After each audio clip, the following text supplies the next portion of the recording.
Well, for decades, Joe Biden had pretty clear views on illegal drugs. He repeatedly introduced legislation to increase penalties for drug offenders, including people who dealt marijuana. Marijuana is a harmful drug, he said, and within the past decade, he insisted it should remain illegal. Watch. The punishment should fit the crime, but I think legalization is a mistake. I still believe it's a gateway drug. I've spent a lot of my life as chairman of the Judiciary Committee dealing with this. I think it would be a mistake to legalize. Well, that was in 2010. Now Joe Biden wants to be president. His party has changed completely, barely recognizable.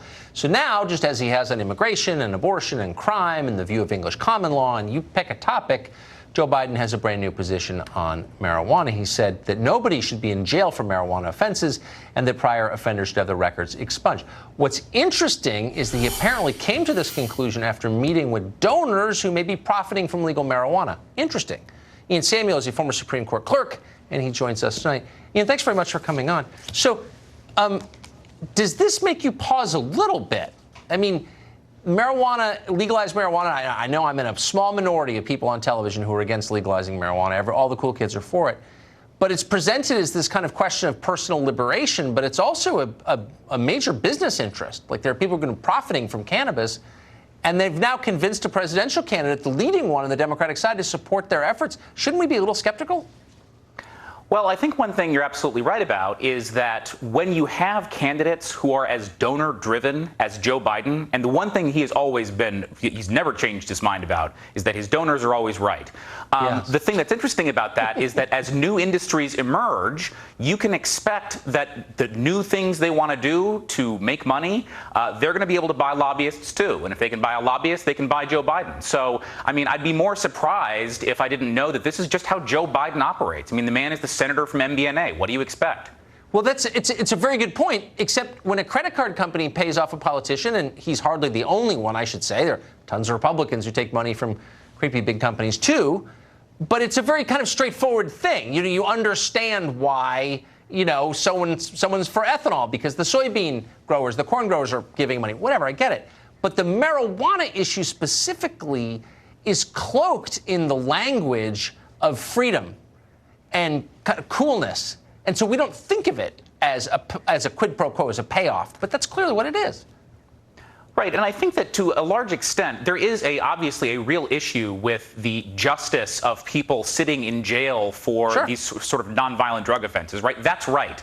But when what you want to do is you want to go to sort of full-scale, nationwide legalization and permit businesses to get into that arena, then you have to answer. I mean, if you are, as I am, a critic of capitalism, you have to answer the question, what are we going to do when the deficiencies of capitalism are replicated in drug sales, right? And one of those deficiencies is that capitalists buy politicians. And there are other deficiencies, too, that we need to be taking seriously, even if you don't think people should be rotting in jail for marijuana offenses, which I don't. That is, and I agree with you completely. Of course, people should not be rotting in jail for marijuana possession, obviously. I agree with you completely.